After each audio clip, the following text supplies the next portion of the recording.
দেখাবে হিসাবটা ওইটা ওইটা এই যে সাদা পাথর, অনেক সুন্দর ঠান্ডা পানি।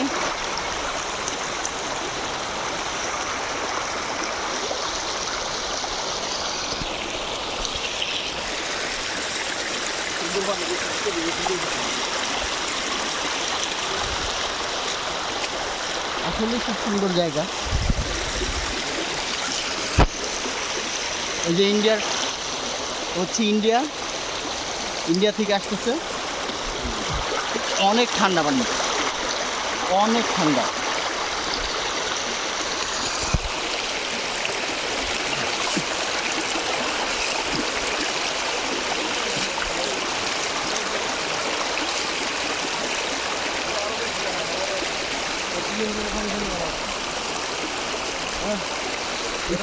জামা কাপড় খুলে গোসল করি, এত মজা দোষে, এত ঠান্ডা পানি। বিশেষ করে প্যান্ডারে খুলে শুয়ে পড়ি আমি এনে। বন্ধু নাম একটু নাইমা দেখ, পাউডা পুরো ব্রেক হয়ে গেল ঠান্ডায়। কষ্ট মারলাম। তুমি নামো, পাউডা পুরো ঠান্ডা হয়ে যাবো। আমি প্যান্ট খুলে নিচে সরতে না, শুয়ে পড়ি এনে। এই ফ্রিজের পানি কই পাবো?